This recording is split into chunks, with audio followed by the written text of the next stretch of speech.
Ladies and gentlemen, ஆரம்பிக்கலாமா? நான் வரணும்னு ரொம்ப ஆசைப்பட்ட போல அதான் வந்துட்டேன். I like the way.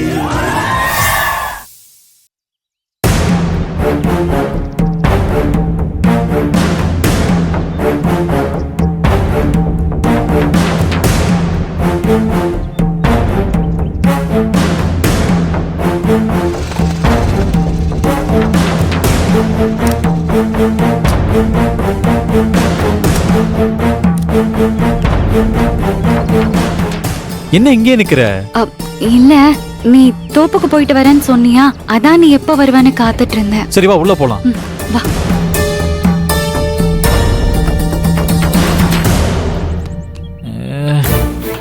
Poongudi, நான் தேங்காய் கான்ட்ராக்டர் தேடி தோப்புக்கு போனா அவர் பக்கத்து தோப்புக்கு போயிட்டாரு. சரி வந்துட்டோம், இருந்து பாத்துட்டு போயிருவோம்னு வெயிட் பண்ணி அவரை பாத்துட்டு தான் வரேன். ஓ, பாத்தாச்சா? பாத்து பேசியாச்சு. எல்லா தோப்பையும் லீஸுக்கு விடல பூங்குடி. ஒரு தோப்பு காய மட்டும் விட்டுட்டு மத்ததெல்லாம் எடுத்துக்க சொல்லிட்டேன். ஸ்ருதியோட கல்யாணம் வருது இல்ல, அதுக்கு தேவைப்படும்னு ஒரு தோப்பை மட்டும் விட்டு வைக்க சொல்லிட்டேன். நம்ம வீட்டு கல்யாணத்துல நம்ம தோட்ட காயமும் இருக்கணும்ல. ஏற்கனவே உங்ககிட்ட சொன்ன மாதிரி கல்யாணத்துல பொள்ளாச்சி காயோட சேர்த்து நம்ம தேங்காயும் இருக்கணும். என்ன பூங்குடி யோசிக்கிற? ஒண்ணும் இல்ல. சரி, போறதுக்கு முன்னாடி பெரியம்மா பத்தி பேசணும்ல. நீ கூட ஸ்ருதின்னு ஏதோ வாய் எடுத்து அதுக்குள்ள அப்பா வந்துட்டாரு. இப்ப என்னன்னு சொல்லு. சரவணா, அது வந்து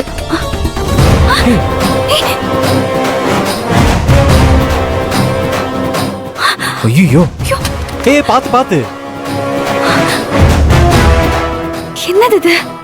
ஸ்ருதி கர்ப்பமா இருக்கான்னு சரவணன் கிட்ட சொல்லலான்னு பார்த்தா, முதல்ல சொல்ல வரும்போது மாமா சொல்ல விடாம இடையில வந்துட்டாரு. இப்ப சொல்லலான்னு பார்த்தா சாமி போட்டோ கீழே விழுந்துருச்சு. என்னன்னு தெரியலையே. காத்துல போட்டோ விழுந்திருக்குன்னு நினைக்கிறேன். நல்ல வேளை பூங்குடி உடையில. பூங்குடி, நீ அதே இடத்துல மாட்டி விட்டுடு.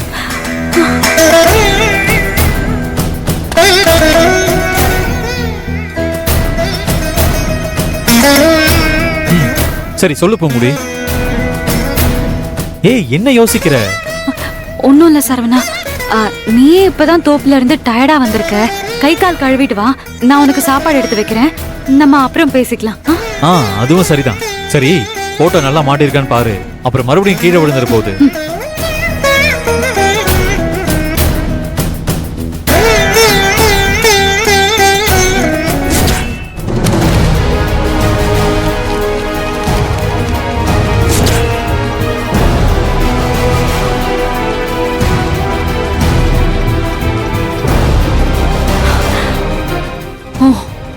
உன்னோட முடிவு இதுதானா? உன் முடிவு இதுதானா? அத நான் மீற மாட்டேன் சாமி. இத பத்தி நீ யாருக்கிட்டயுமே சொல்ல கூடாதுன்னு தான் எனக்கு உத்தரவு கொடுத்த. அத நான் தான் மதிக்காம சரவணன் கிட்ட சொல்லணும்னு நினைச்சிட்டு இருந்தேன். ஆனா என்னோட உத்தரவை மீறி நீ நடக்கிறியான்னு என்ன நீ கேக்குறத என்னால இப்ப புரிஞ்சுக்க முடியுது. தப்புதான். நான் அப்படி பண்ணிருக்க கூடாது. நான் அப்படி நினைச்சிருக்க கூடாது. இதுக்கு மேலயும் என்னால பொறுமையா இருக்க முடியாது. இவங்க யாருக்கிட்டயுமே சொல்லலனாலும் எனக்கு இருக்கிற கடமைய நான் முடிச்சுதானே ஆகணும். இப்போ முன்னாடி நின்னு நான் சொல்றேன், எனக்கு என்ன ஆனாலும் சரி, என் உசுரே போனாலும் சரி, ஸ்ருதிக்கும் சக்திக்கும் கல்யாணத்தை நடத்தி வைப்பேன். இது உன் மேல சத்தியம். அது நடக்கணும்னா முதல்ல இவங்க ரெண்டு பேரும் ஒருத்தர் ஒருத்தர் மீட் பண்ணிக்கணும். அதுக்கான வேலையை நான் இப்பவே ஸ்டார்ட் பண்றேன்.